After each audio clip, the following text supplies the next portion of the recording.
Hey, congratulations! You've just won the lottery.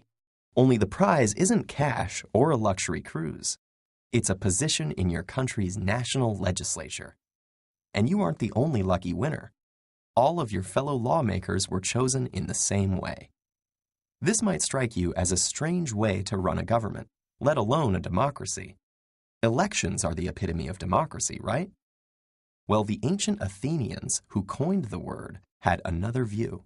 In fact, elections only played a small role in Athenian democracy, with most offices filled by random lottery from a pool of citizen volunteers. Unlike the representative democracies common today, where voters elect leaders to make laws and decisions on their behalf, 5th century BC Athens was a direct democracy that encouraged wide participation through the principle of ha boulamenos, or anyone who wishes. This meant that any of its approximately 30,000 eligible citizens could attend the ecclesia, a general assembly meeting several times a month. In principle, any of the 6,000 or so who showed up at each session had the right to address their fellow citizens, propose a law, or bring a public lawsuit. Of course, a crowd of 6,000 people trying to speak at the same time would not have made for effective government. So the Athenian system also relied on a 500-member governing council called the boule to set the agenda and evaluate proposals, in addition to hundreds of jurors and magistrates to handle legal matters. Rather than being elected or appointed, the people in these positions were chosen by lot. This process of randomized selection is known as sortition. The only positions filled by elections were those recognized as requiring expertise, such as generals. But these were considered aristocratic, meaning rule by the best, as opposed to democracies, rule by the many. How did this system come to be? Well, democracy arose in Athens after long periods of social and political tension, marked by conflict among nobles.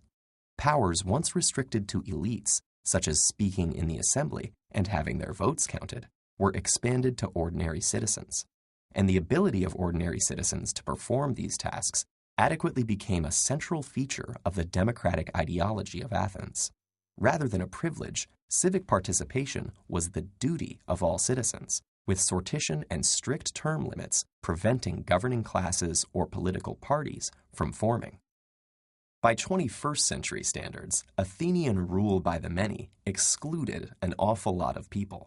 Women, slaves, and foreigners were denied full citizenship.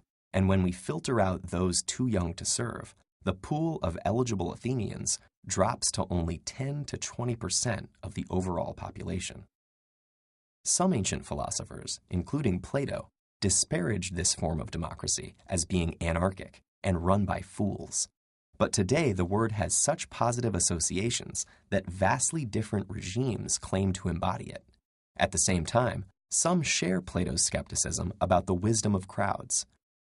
Many modern democracies reconcile this conflict by having citizens elect those they consider qualified to legislate on their behalf. But this poses its own problems, including the influence of wealth and the emergence of professional politicians with different interests than their constituents. Could reviving election by lottery lead to more effective government through a more diverse and representative group of legislators? Or does modern political office, like Athenian military command, require specialized knowledge and skills? You probably shouldn't hold your breath to win a spot in your country's government. But depending on where you live, you may still be selected to participate in a jury, a citizens' assembly, or a deliberative poll, all examples of how the democratic principle behind sortition still survives today.